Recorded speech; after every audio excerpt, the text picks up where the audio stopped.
Hello everyone, एक बार फिर से आप सबका मैथ एकेडमी में स्वागत है। दोस्तों, आज हम करने वाले हैं पेपर का एनालिसिस, जो कि नवोदय के बच्चों के लिए जो जवाहर नवोदय विद्यालय में जाने की सोच के रखें, जिनका सपना है जवाहर नवोदय विद्यालय में पढ़ने का, उनके लिए काफ़ी इम्पोर्टेंट होने वाली है क्लास। तो ये कुछ मॉडल पेपर को सॉल्व करने वाले हैं यहाँ पर, और इस तरह का पेपर आता है, इसलिए इसको पूरा देखना, क्योंकि मैथ के क्वेश्चन इसी पैटर्न के साथ हैं। शुरू करते हैं, चलो। तो आपके सामने जैसे कि क्वेश्चन लग चुका है, और ये क्वेश्चन काफ़ी इंपॉर्टेंट भी है। इसी तरह के क्वेश्चन एग्जाम में पूछे जाएंगे। देखिए क्या है, 41वां क्वेश्चन। 20 क्वेश्चन आते हैं मैथ के, और 25 नंबर के होते हैं।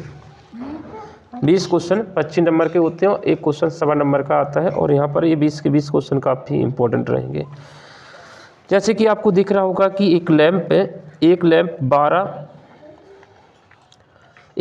में 12 लीटर तेल 1 घंटे में जलता है। 12 लीटर तेल कितने घंटे में जल रहा है? 1 घंटे में जल रहा है। 1 घंटे में कितना जल रहा है तेल? तो 1 घंटे में लग रहा है 12 लीटर।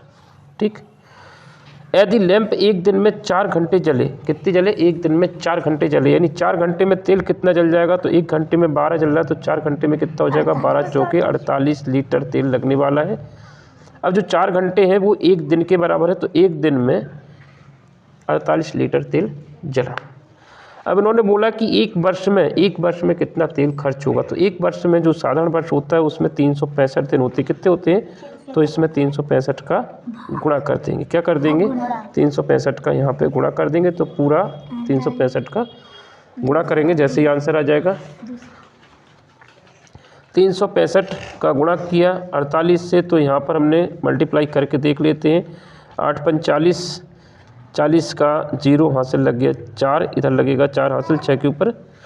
8 6 48, 48 में 4 जुड़ गया तो 52 हो गया, हासिल लग गया 5, 8 तिया 8, हाँ 8 6 48, 48 में 4 जुड़ गया तो 52, हासिल लग गया 5, 8 ती 24, 24 में 5 जुड़ गया तो हो जाएगा 29। सही जो आंसर आ जाएगा वो कितना आ जाएगा? अभी 4 का मल्टीप्लाई और बकाया है ना, 4 का मल्टीप्लाई कर लेते, उसके बाद पूरा मल्टीप्लाई कंप्लीट होगा।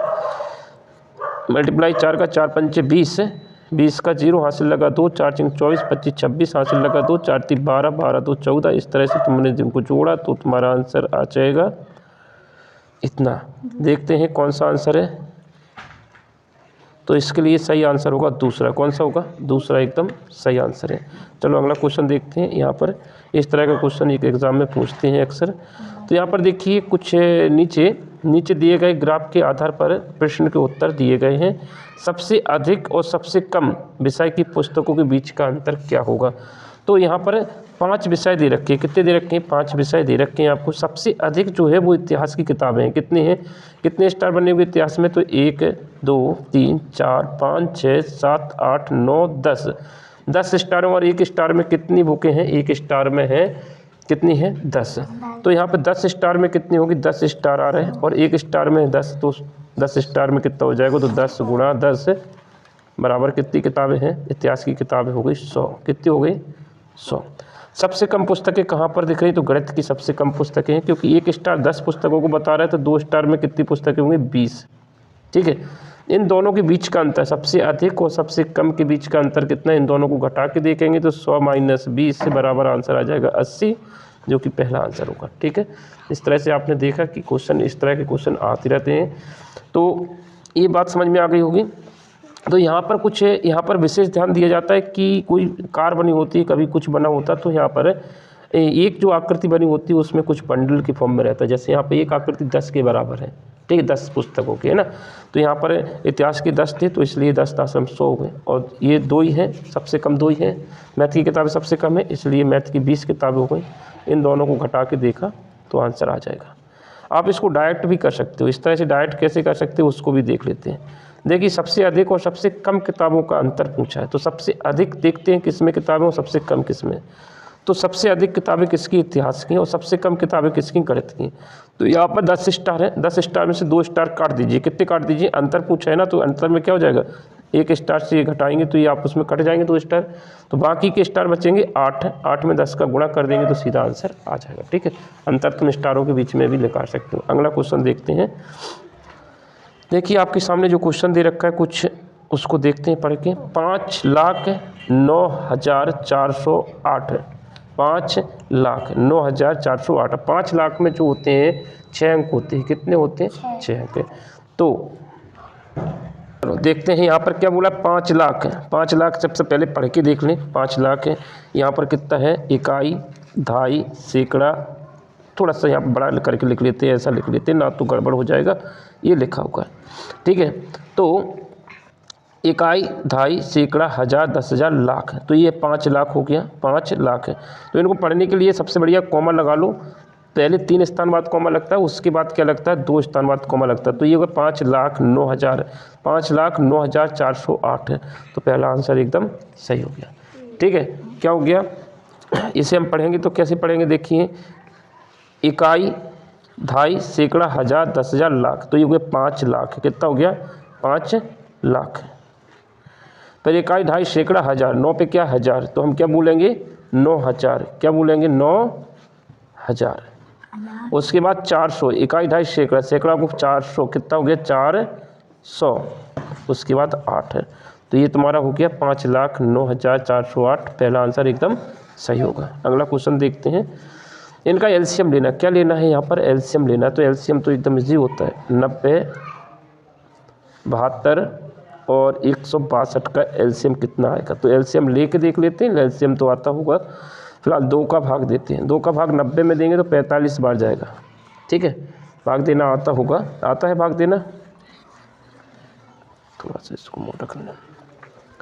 और 72 में जब 2 से भाग देंगे तो 36 बार जाएगा, 36 दूनी 72 होता है, इसमें भाग देंगे तो 81 बार जाएगा। इसके बाद हम इसमें 2 का भाग और दे रहे हैं, 36 लिखना है यहाँ पर, ठीक है, 36 लिख लेते हैं, ठीक। अब यहाँ पर देखिए 2 का भाग देंगे तो ये 45 में 2 का भाग नहीं जाएगा, और 2 का भाग 36 में देंगे तो 18 बार जाएगा, 81 में भी भाग नहीं जाने वाला है। 2 का भाग एक बार और देंगे, जब तक 2 का भाग जाए तब तक ही देंगे। 45 अपनी जगह पे है, 9 बार जाएगा, और यहाँ पर 81 अपनी जगह पे आ गया। इसके बाद हम 3 का भाग दे रहे हैं, किसका दे रहे हैं, 3 का। 45 में 3 का भाग देंगे, 3 एकम 3, 1 बचेगा तो 3 5 15, 3 तिया 9, 3 दूनी 6, 2 बचेगा, 3 7 21, 3 का और दे लेते हैं, 3 5 15, 3 एकम 3 और 3 9 27। 3 से भाग देंगे तो कितना आएगा, 5 में नहीं कट जाएगा, 1 और 3 तिया 9। और देख लेते हैं भाग दे के, 3 का एक बार और जा रहा है तो 5 1 1, इसके बाद 5 का फाइनल देंगे तो ये पूरी तरह से 1 1 1 आ जाएगा, ठीक है। इसके बाद इनका मल्टीप्लाई करना है, सो आंसर आ जाएगा तुम्हारा 5 तिया 15, 5 ती 15, 15 ती 45। इसके बाद हम इधर 45 दूनी 90, 90 दूनी 180, 180 दूनी 360, तो ये हो गया।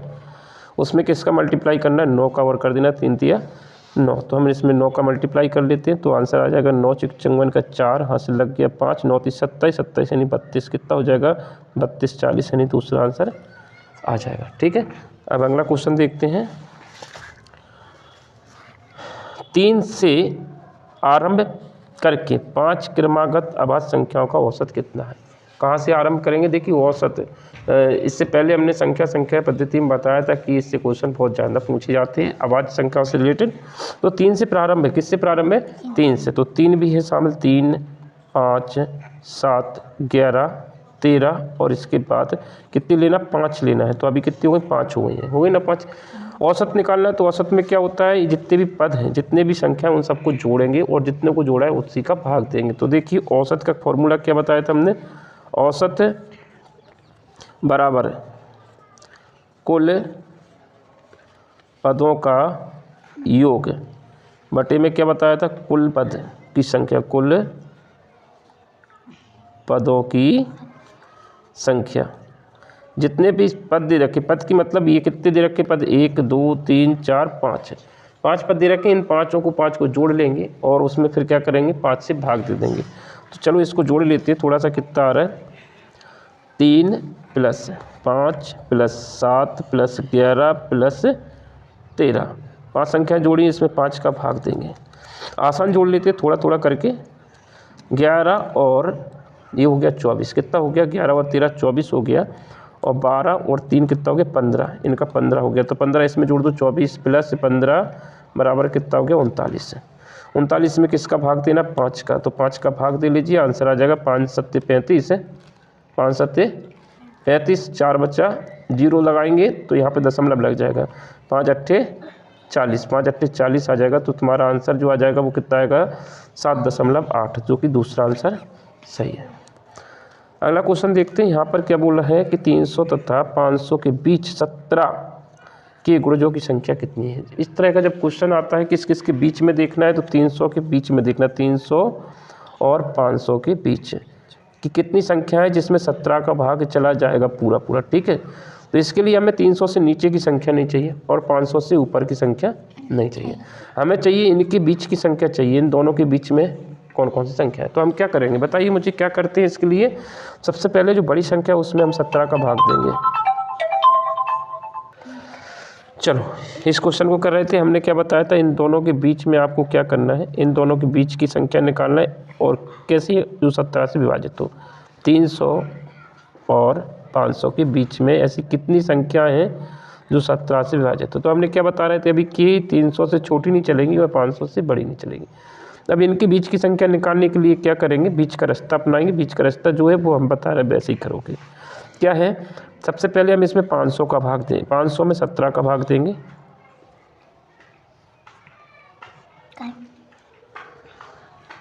सत्रह का भाग देंगे हम,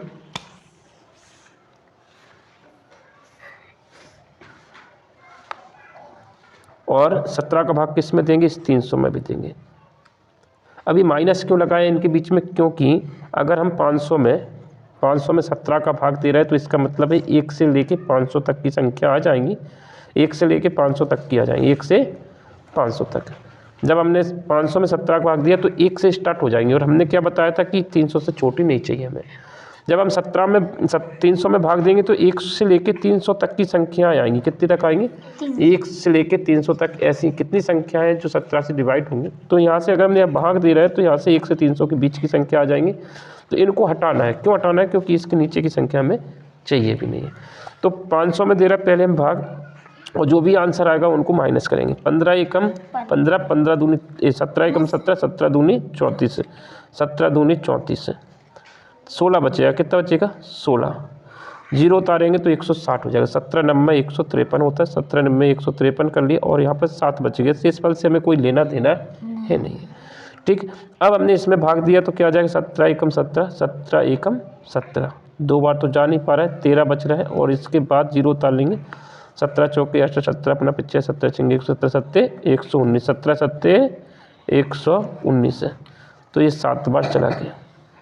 तो हमारे सामने जो है शेषफल से हमें कोई लेना देना था नहीं, तो यहाँ पे 11 बच रहा है शेषफल। अब इन दोनों को घटाएंगे, हमने क्या बताया, इसके आंसर को और इसके आंसर को घटा देंगे। क्यों घटा रहे हैं, क्योंकि ये जो 17 संख्या है वो 300 से छोटी है। तो सही आंसर क्या होगा, 29 में से 17 घटा देंगे तो सही आंसर आ जाएगा 2 और 1 12, 1 पे 2 12, सही आंसर हो गया 12। अगला क्वेश्चन देखते हैं, यदि किसी वस्तु को 10% लाभ तथा 15% लाभ पर क्रमशः बेचने पर उनका अंतर जो है 20 रुपया है, तो दोनों के विक्रय मूल्य बताना है। विक्रय मूल्य पूछा है 10% लाभ का और 15% लाभ का विक्रय मूल्य क्या होगा। तो विक्रय मूल्य को बोलते हैं सेलिंग प्राइस। क्या बोलते हैं, सेलिंग प्राइस। जब अपन चैप्टर वाइज करेंगे तो इन चीज़ों को और बेहतर से समझेंगे। तो दोनों की सेलिंग प्राइस हमें निकालना है। जो लाभ होता है वो देखिए कॉस्ट प्राइस कितना होता है, कॉस्ट प्राइस अपने आप में 100% होता है। कितना होता है, 100%। जब हमें लाभ होता है, पहले कितने का लाभ हुआ, 10% लाभ हुआ। 10% लाभ हुआ तो ऊपर की तरफ तीर लगाती है, इसका मतलब हो गई वो 110% हो गई है। कॉस्ट प्राइस में 10% जोड़ दिया। 15% लाभ हो गया, 15% लाभ यानी क्या हो गया, ये 15 जुड़ जाएगा तो आपको निकालना है 115%। दो चीज़ें आपको निकालना है, ठीक है, दोनों चीज़ें निकालना है। ये तुम्हें पता करना है 110 कितना आएगा और 115 कितना आएगा।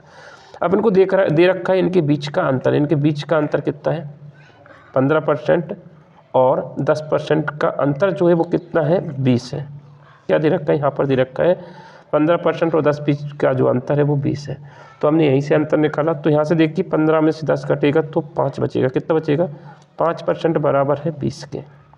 तो 1% बराबर कितना हो गया, 5 से भाग देंगे, 5 चौके 20। ये वाली संख्या कहाँ चली गई, 20 के नीचे आ गई 5, तो हमारा 1% आ गया 4 के बराबर, ठीक है। जिसका 1% निकाल लिया हम उसका कितना भी परसेंट निकाल सकते हैं। देखिए 1% बराबर कितना है, 1% बराबर है 4 के, तो 110% कितना होगा, तो हम इसमें क्या कर देंगे 110 का गुणा कर देंगे। तो इधर भी 110 का गुणा कर देंगे तो पहली सेलिंग प्राइस आ जाएगी। 110 का गुणा कर रहे हैं, 100 का नहीं है, 110 का, तो हमारी क्या आ जाएगी 110% आ जाएगी, जो कि पहली सेलिंग प्राइस हो जाएगी। जब 4 का 110 से गुणा करेंगे तो 4400 आ जाएगा। क्या आ जाएगा 4400 नहीं 440 आ जाएगा। उसके बाद आपको निकालना है 115%। अब 1% बराबर तुम्हें पता था, 1% बराबर कितना निकाला हमने 4, तो उसका 115% कितना होगा, तो हम इसमें क्या कर देंगे 115 का गुणा कर देंगे। 115 का क्या कर देंगे गुणा कर देंगे। 115 का जैसे ही गुणा करेंगे तो तुम्हारा सामने आंसर आ जाएगा। 4 पंचे 20, 4 एकम 4, 4 और 2 6, 4 एकम 4, तो तुम्हारा 460 आ गया। तो एक आंसर तो तुम्हारा आ गया, एक सेलिंग प्राइस आ गई। जब 10% पे बेचा तो 440 है। 440 किस में है, यहाँ पर है 440 और 460, ठीक है। तो देखिए जब 10% लाभ पर बेचा, यानी 110% में बेचा, तो वो वस्तु कितने की बिची 440 की बिची, कितने की बिची। और जब 15% लाभ पर बेचा तो वो वस्तु कितनी बिची 460 रुपया की। तो इनके बीच का अंतर भी देख लीजिए कितना आ रहा है 20 रुपया। 460 में से 440 कटेगा तो कितना आ गया 20 रुपया छाना मिल रहा है। तो यहाँ पे यही बोला था कि अगर 10% की जगह पे 15% में बेचा जाता है तो 20 रुपया मिलता है, ठीक। तो अगला क्वेश्चन करते हैं। लो देखते हैं इस क्वेश्चन को। यहाँ पर क्वेश्चन नंबर 49 में कर रहे हैं अपन। ए तथा बी की आय में 3:2 का अनुपात है तथा इनके खर्चों का अनुपात 5:3 है। यदि प्रत्येक 1000 रुपये बचाता है तो ए की आय कितनी होगी। तो यहाँ पर दो चीज़ें दे रखी हैं, आय भी दे रखी है और खर्च भी दे रखा है। आय और खर्च दोनों दे रखा है। कौन कौन लोग हैं, ए है और बी है। ए की आय जो है वो कितनी है 3x, और बी की आय कितनी है अनुपात में है, तो हम क्या करते हैं इनको x के फॉर्म में लिखते हैं। बी की आय हो गई 2x, ठीक है। खर्च कितना दे रखा है, ए का खर्च दे रखा है, यहाँ पर एक खर्च का अनुपात दे रखा है, तो ये 5/2 खर्च करता है, ये खर्च दे रखा है। यहाँ पर इसको सही से लिख लें। पहले एक चीज़ क्लियर कर लें, एक चीज़ समझ लो अच्छे से, क्या चीज़ है वो, कि आय में से क्या है, आय में से अगर खर्च घटा दें, मतलब जितना तुम कमाते हो उसमें खर्च कितना कर दिया, जो बची राशि होती है वो कहलाती है बचत। क्या कहलाती है बचत, ठीक है, यही है। अब देखिए ये कमा कितना रहा है 3x कमा रहा है, खर्च कितना कर रहा है, ये क्या है उसकी आय है, ठीक है। यहाँ पर हम खर्च लिख लेते हैं। ए का खर्च कितना है, ये कितना खर्च कर रहा है 5x, और बी कितना कर रहा है 3x, नहीं यहाँ पर x की जगह पे हमें क्या लेना पड़ेगा y ले लेते हैं, ठीक है, y, ये y, ठीक। यहाँ पर ये पूरा उनकी आय दे रखी और ये उनका खर्च दे रखा है। अगर इन दोनों को घटा दें तो क्या कहलाएगी बचत कहलाएगी। प्रत्येक कितना बचा रहा है 1000 रुपये बचा रहा है। तो यहाँ पर क्या कर रहा है, आय थी 3x, उसमें से खर्च कितना कर दिया, ये ने 5/2 खर्च कर दिया, तो बराबर कितना 1000 बच रहा है। कितना बच रहा है 1000। इसी तरह से बी का, ये ए का है और बी का देखते हैं, तो बी कितना कमा रहा था 2x कमा रहा था, 2x, खर्च कितना कर रहा है 3/2 कर रहा है, तो ये भी कितना बचा रहा है, बचा दोनों बराबर रहे, ठीक है। ये समीकरण तुम्हारी 1 हो गई, ये समीकरण तुम्हारी 1 है और ये तुम्हारी 2 है, ये 1 और ये 2 समीकरण बन गई तुम्हारे सामने। अब देखिए क्या पूछा है, ए की आय पूछा है। ए की आय कितनी है 3x की वैल्यू पूछी है, ठीक है। क्या पूछा है ए की आय कितनी है 3x। तो क्या करना है, हमें y की वैल्यू हटाना है, यहाँ से y को हटाना है, ये y वाला पोर्शन हटाना है, तभी x निकलेगा। तो y को हटाने के लिए कि यहाँ पर वैल्यू एक जैसी होना चाहिए, यहाँ पर और यहाँ पे एक जैसी हो जाए, तो आप उसमें घटा देंगे तो कट जाएंगे, है ना। तो इसे एक जैसी करने के लिए क्या है, इसके पास 3 है, तो 3 का गुणा इस पूरे समीकरण में करने वाले हैं। 3 का गुणा कर देंगे इसमें, इसके पास कितना 5 है, तो 5 का गुणा हम इसमें करने वाले हैं, ठीक। कैंची गुणा कर दिया, 3 का इधर कर दिया और 5 का इधर कर दिया। समझ में आ गया। ये गुणा करते हैं, पहले बड़ी संख्या 5 का कर लेते हैं। 5 का गुणा किस किस से होगा, इससे होगा, इससे होगा और इससे होगा, सभी से होगा। तो क्या हो जाएगा 5 दूनी 10x माइनस 5 दिया 15y बराबर कितना हो जाएगा 5000। ये बात समझ में आ गई। इसी तरह से इसमें 3 का करते हैं, इसमें होगा 3 का गुणा, इसमें होगा 3 का गुणा और इसमें होगा 9x हो गया, और ये 5 थी 15y हो गया, और बराबर 3000 हो जाएगा। कितना हो जाएगा 3000, ठीक है। अब थोड़ा सा ऊपर चलते हैं, क्या करना है, हमने क्या बोला था, इनको घटा देंगे। अब घटाने का नियम होता है, चिन्ह पलटते हैं। यहाँ पर ये प्लस का है तो ये काय का हो जाएगा माइनस का, ये माइनस का है तो प्लस का, ये प्लस का है कोई चिन्ह नहीं होता तो प्लस का है तो ये काय का हो गया माइनस का। उल्टे चिन्ह कट जाएंगे, 15 बाई ये माइनस का, ये 15 बाई प्लस का, ये कट जाएंगे। घटा देंगे तो क्या है, कट जाएंगे, ये घट जाएंगे। 10 में से कितना घट जाएगा, 9x घट जाएगा तो 1x बचेगा, और 5000 में से 3000 घट जाएंगे तो कितना बचेगा, 2000। समझ आ गया। तो यहाँ पर x का मान आ गया 2000, और निकालना क्या है, एक ही आय कितनी थी, 3x थी, कितनी थी, 3x। तो ये x बराबर 2000 है तो 3x बराबर क्या होगा, तो इसमें 3 का गुणा कर दो तो इधर भी 3 का गुणा हो जाएगा, तो कितना आ जाएगा 6000। कितना हो जाएगा, 2 तिया 6। तो सही आंसर क्या हो गया, तीसरा। ठीक है। अगर b की आय पूछ लेते तो हमें कितना निकालना होता है, 2x। कितना निकालना होता है, 2x। x बराबर हमारा कितना निकला, x बराबर निकला था 2000। कितना निकला था, 2000। और 2x बराबर कितना हो जाएगा, तो हो जाएगा 4000।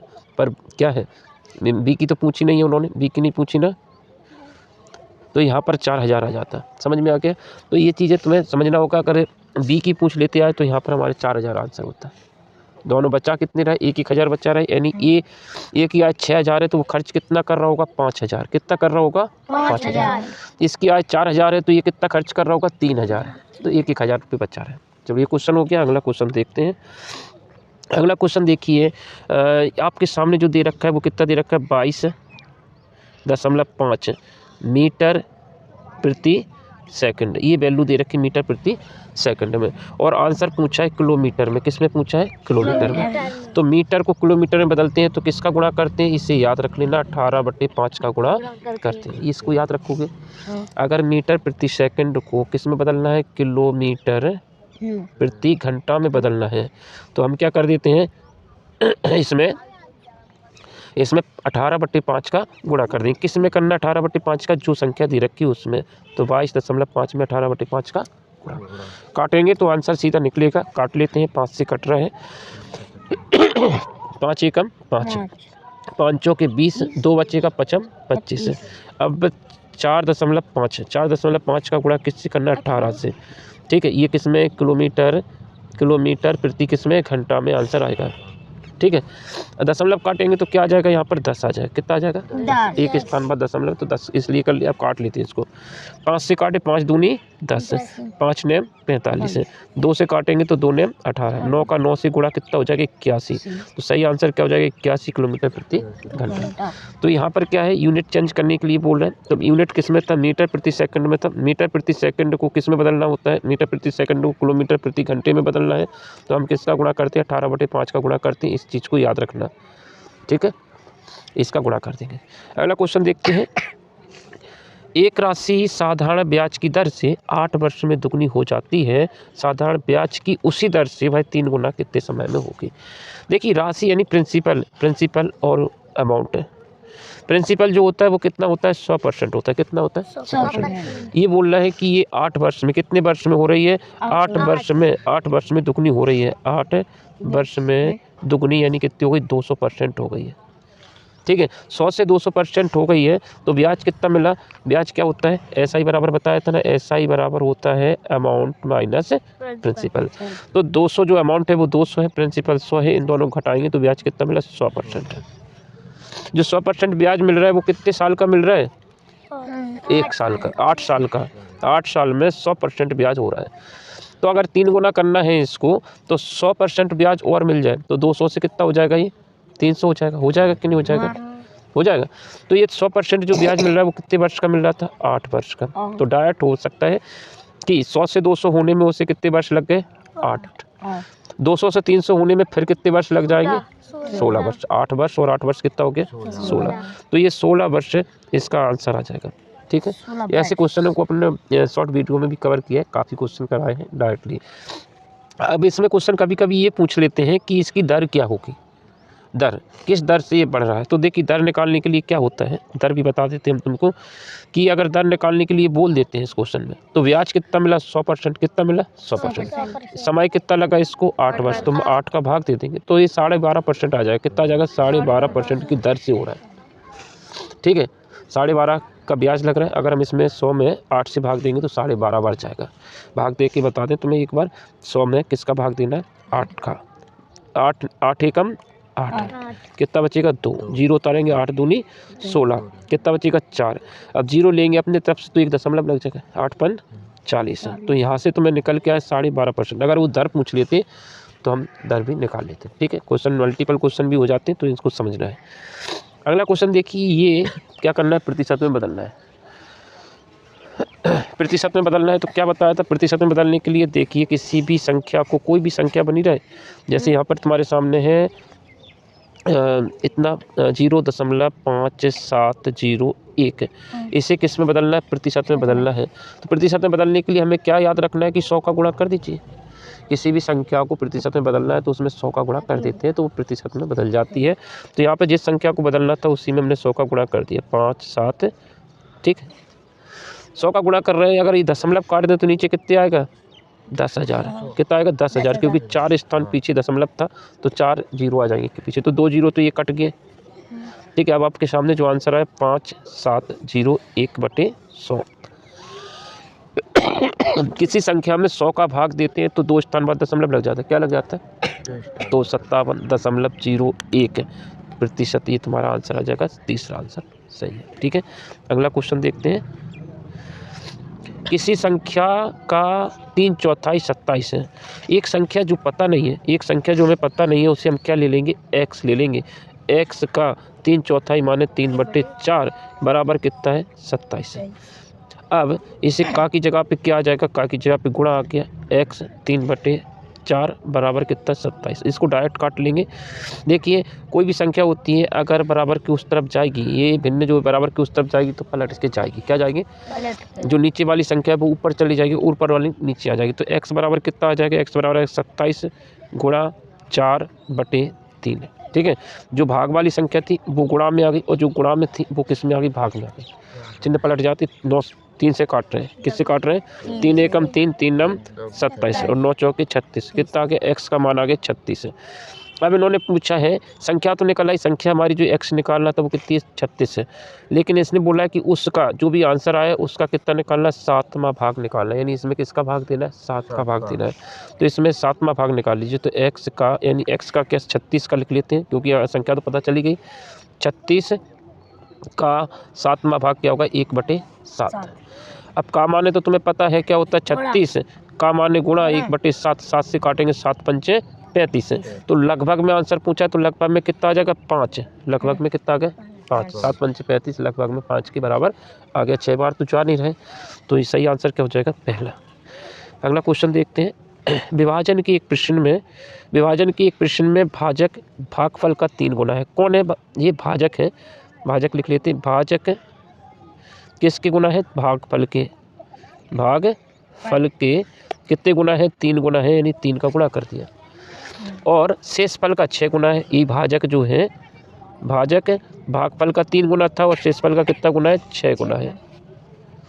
शेषफल लिखना है, शेषफल, समझ में आ गया, यही दे रखा है यहाँ पर। देखिए भाजक भागफल का 3 गुना और शेषफल का 6 गुना है।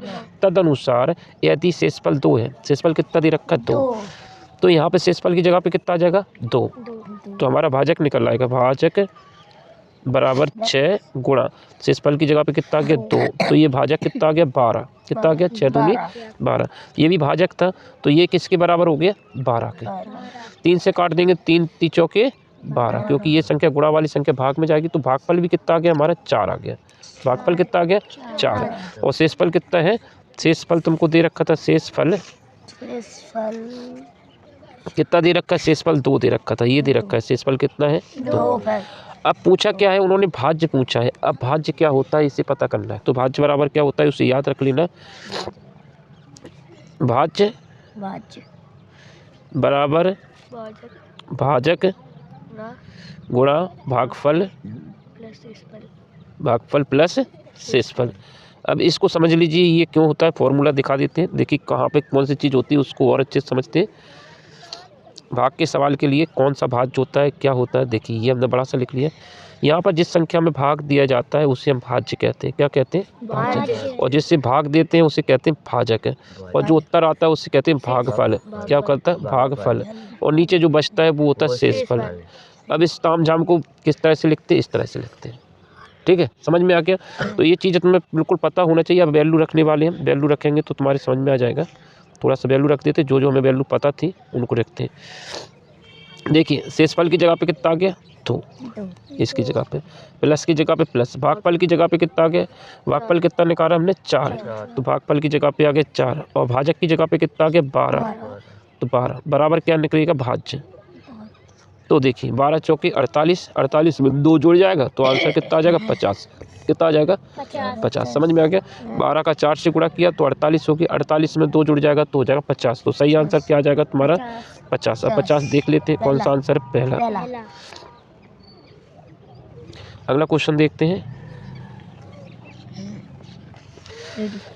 अगला क्वेश्चन क्या कह रहा है, इस क्वेश्चन को देखते हैं। यहाँ पर आपके सामने क्वेश्चन है 55वां, और 0.022 को किस संख्या से गुणा करें कि गुणनफल 66 प्राप्त हो।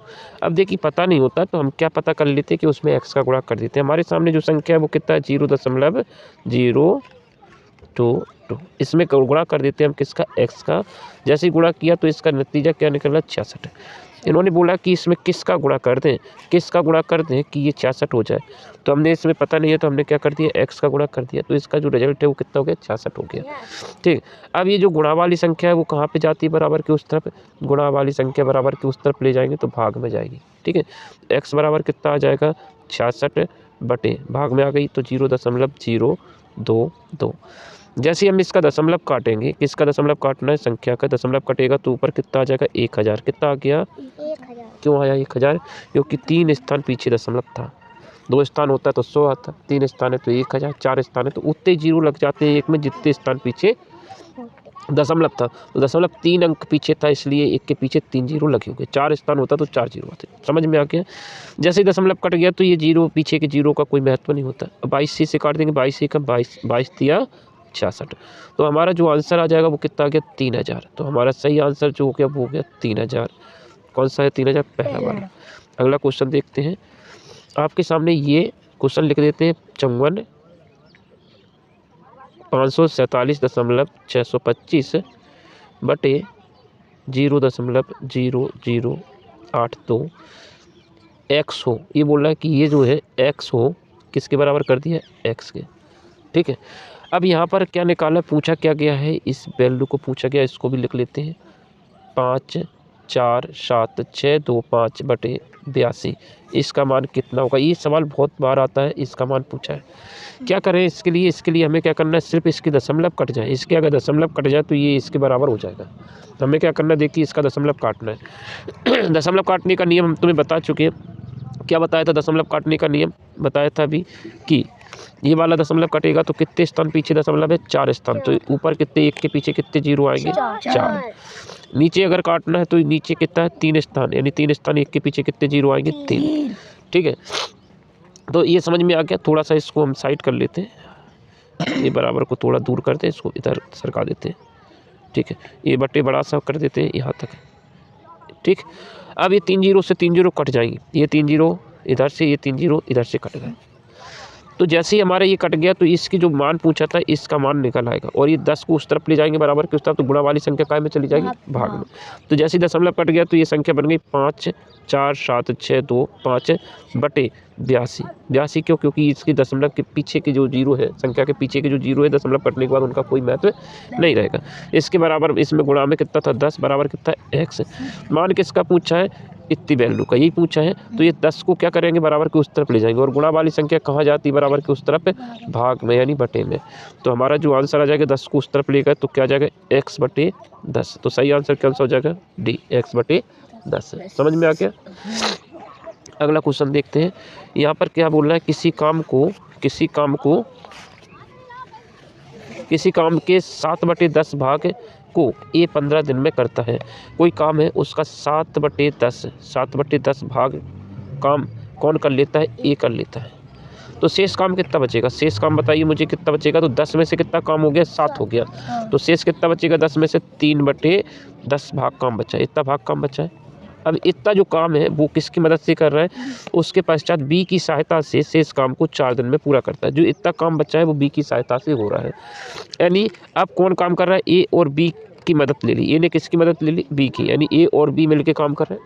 तो कितना काम है, 3/7 10 भाग काम है, और ये बराबर किसके हो जाएगा, 4 के। 4 दिन में ख़त्म कर रहे हैं तो ये 4 हो गया। तो यहाँ से तुम्हारा ए और बी मिलकर पूरा काम कितने दिन में कर लेगा, तो ए और बी का मान पूछा गया। समझ में आया क्वेश्चन में क्या कहा कि ए ने 15 दिन में 7/10 भाग काम कर लिया, शेष काम को भाई बी की सहायता से करता है। तो यहाँ पर 7/10 भाग ए ने कर लिया कितने दिन में, 15 दिन में कर लिया, ठीक कर लिया। तो शेष काम कितना बचा था, शेष काम निकालने के लिए हमें 10 में से 7 हो गया, तो कितना बचा, 3/10 भाग बचा है। अब इसको सॉल्व कर लेते हैं, क्या कर लें, ए प्लस बी, गुणा वाली संख्या कहाँ पे जाएगी, बराबर के उस तरफ भाग में जाएगी, कहाँ पे जाएगी, भाग में। तो 4 भाग 3/10, और भाग को गुणा करते तो ये गुलाटी खा जाता है, क्या कर जाता है, गुलाटी। तो ये इस तरह से हो जाएगा। जब हमने 10 का 4 से गुणा कर दिया तो कितना आ गया, 10 चौके 40/3। 3 से भाग देंगे तो इसमें जाएगा 3 एकम 3, 3 3 9, 1 बचेगा 3। तो सही आंसर क्या हो जाएगा, इतना दिन लगने वाला 13 सही 1/3। तो आंसर देख लेते, 13 सही 1/3 कहाँ पर है, 13 सही 1/3 आंसर ये वाला है, 13 सही 1/3, यहाँ पे ये बटे में लिखा हुआ है, ठीक है। तो 13 सही 1/3 सही आंसर होगा तीसरा। अगला क्वेश्चन देखते हैं, यदि किसी वर्ग ए बी सी के विकर्ण ए सी की लंबाई कितनी दे रखी, 5.2, तो इसका क्षेत्रफल क्या होगा।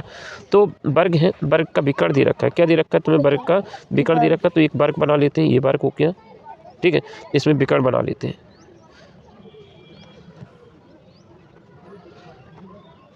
ये विकर्ण होगा, ठीक है। अब ये विकर्ण बन गया, विकर्ण की माप, तो यहाँ पर क्या दे रखा है, विकर्ण। विकर्ण होता क्या है, ये तुम्हारे सामने जो दे रखा है ए बी सी और D, A B C D एक वर्ग है, क्या है, ए बी सी डी एक वर्ग है। वर्ग कुछ इस तरह का होता है जिसमें विकर्ण की माप दे रखी 5.2। ए सी विकर्ण 2 होते हैं। विकर्ण होता क्या है भैया, विकर्ण होता है कोणों को मिला देते तो वो विकर्ण होता है। तो 2 विकर्ण दे रखा है, एक तो ए सी विकर्ण दे रखा है और एक बी डी विकर्ण दे रखा है, और विकर्णों की माप जो होती है वर्ग में बराबर होती है, ठीक है, ये विकर्ण बराबर होते हैं। अब इसका क्षेत्रफल पूछा है, इसका क्या पूछा है, क्षेत्रफल। तो क्षेत्रफल बराबर क्या होता है, क्षेत्रफल बराबर होता है 1/2 गुणा विकर्णों का गुणनफल, क्या होता है, विकर्णों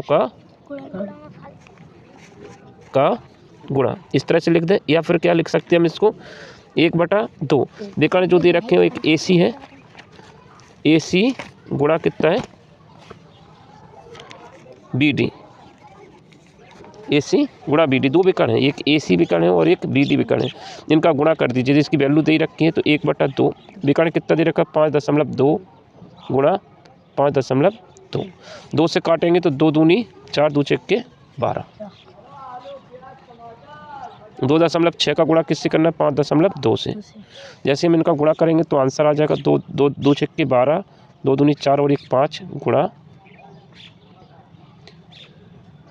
5 का गुणा करते 5 6 30, 5 दूनी 10, 10 3 13, तो 2 5 13, 2 स्थान बाद 0.1 और 1 2, 2 स्थान बाद दशमलव लग गया, तो इतना वर्ग आ जाएगा, कितना आ जाएगा, 13.52 वर्ग सेंटीमीटर, क्या आ जाएगा, वर्ग, क्योंकि क्षेत्रफल हमेशा वर्ग के फॉर्म में आता है, ठीक है।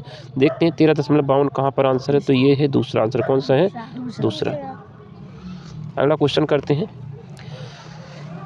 अब ये क्वेश्चन देखिए क्या है, 1 गुणा 2 प्लस 2 गुणा 3 प्लस 3 गुणा 4 प्लस 4 गुणा 5 प्लस 5 गुणा 6 प्लस 6 गुणा 7 प्लस 7 गुणा 8 प्लस 8 गुणा 9 प्लस 9 गुणा 10 प्लस 10 गुणा 11। ये तुम्हारे सामने क्वेश्चन है पूरा, इसको हल करना है। तो बस इसको गुणा करना है और कुछ नहीं करना है। इनको गुणा कर लेते तो 2 एकम 2, 3 दूनी 6, 4 तिया 12, 5 चौके 20, 6 पंचे 30, 6 7 42, 8 छत्ते 56, 8 ने 72, 9 10 90 और 10 का 11 से गुणा 110। अब आसान की पेयर करके जोड़ लेते हैं, इन दोनों को जोड़ेंगे तो 200 हो जाएगा, कितना हो जाएगा, तो 201 लिख लिया हमने, ठीक है। और कौन सा जुड़ सकता है अच्छा वाला, इनको जोड़ लो, 20 और 30, 20 और 30 कितना हो गया, 50, ठीक है। ये 56 56 और 8 है। 56 और 8 कितना हो जाएगा? 56 8 और 12 20 हो गया। 20 जिनका हो गया, कितना का होगा? इनका 20 हो गया। बच्चे इनको जोड़ लेते हैं तो इनका कितना हो गया? 98 हो गया। इन दोनों को जोड़ा था 98। इन सबको जोड़ेंगे तो 8 आएगा आखिरी में। कुछ मिस्टेक कर दी क्या? हाँ सर। कहाँ पे मिस्टेक हो गई है वो देखना पड़ेगा। 2 एकम 2 3 दूनी 6 3 चौकी 12 4 पंचे 20 6 पंचे 30। अच्छा ये एक संख्या छूट गई इसमें, कौन सी छूट गई? 5 4 5 6 ये ना 6 7 7 8 पूरी संख्या है।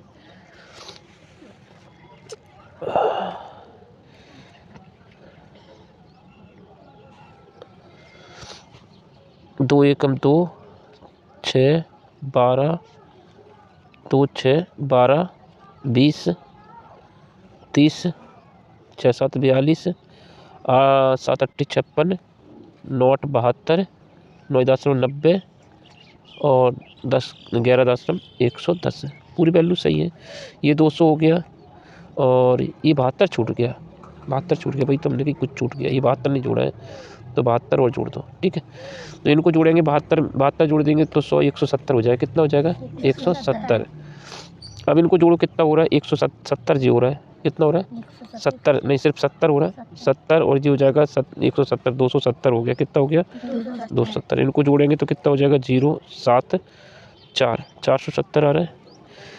कहाँ पर मिस्टेक कर दी वो तो पूरा ही देखना पड़ेगा फिर से। चलो इसको रफ कर लेते हैं, थोड़ा सा फिर से करते हैं उसको सही से। छोटा सा क्वेश्चन में गुणा में कहाँ पे गलती हो गई?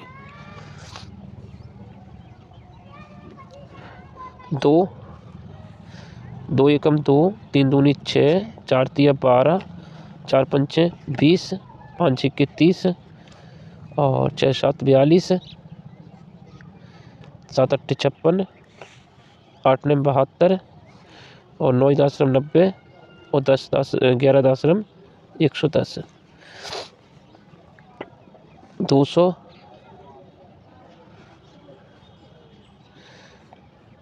12 6 18 20 50